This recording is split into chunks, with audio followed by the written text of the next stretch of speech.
Control flow diagram CFD software engineering में किसी software system को समझने के लिए केवल यह जानना ही पर्याप्त नहीं होता कि डाटा किस प्रकार प्रवाहित हो रहा है, बल्कि यह भी समझना जरूरी होता है कि प्रोग्राम के अंदर अलग-अलग कार्य किस क्रम में होते हैं और किस स्थिति में कौन सा भाग चलाया जाता है।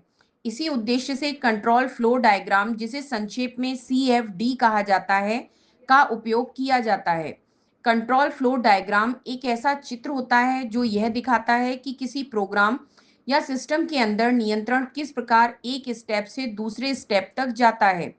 दूसरे शब्दों में कहें तो यह डायग्राम यह समझाने में मदद करता है कि प्रोग्राम के अलग-अलग भाग किस क्रम में चलेंगे और किस स्थिति में कौन सा निर्णय लिया जाएगा। जब कोई प्रोग्राम बनाया जाता है तो उसमें कई प्रकार की स्थितियां होती हैं। कई बार प्रोग्राम को किसी शर्त के आधार पर अलग-अलग रास्तों में जाना पड़ता है। उदाहरण के लिए, यदि किसी उपयोगकर्ता ने सही पासवर्ड डाला है तो उसे सिस्टम में प्रवेश मिल जाएगा, लेकिन यदि पासवर्ड गलत है तो उसे प्रवेश नहीं मिलेगा।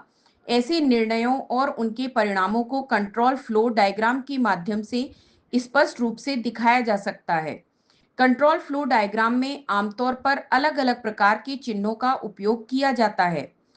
इनमें स्टार्ट और एंड को दिखाने वाले चिन्ह, प्रक्रिया को दिखाने वाले चिन्ह और निर्णय को दिखाने वाले चिन्ह शामिल होते हैं। इन चिन्हों को तीर के माध्यम से जोड़ा जाता है ताकि यह स्पष्ट हो सके कि नियंत्रण किस दिशा में आगे बढ़ रहा है। इस प्रकार पूरा डायग्राम यह दर्शाता है कि प्रोग्राम किस क्रम में कार्य करेगा।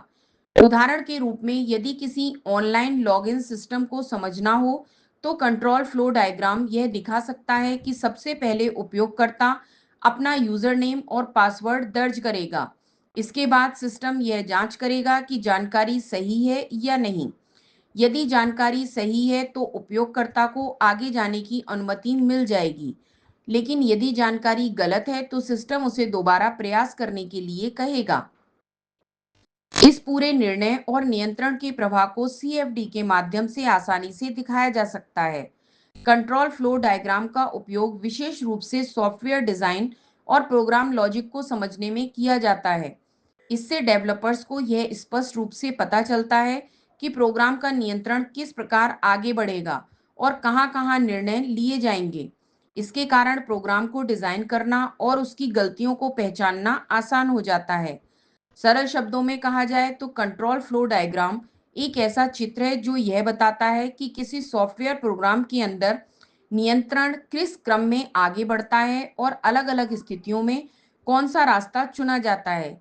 इसलिए सॉफ्टवेयर इंजीनियरिंग में इसे प्रोग्राम के व्यवहार को समझने और समझाने का एक महत्वपूर्ण तरीका माना जाता है।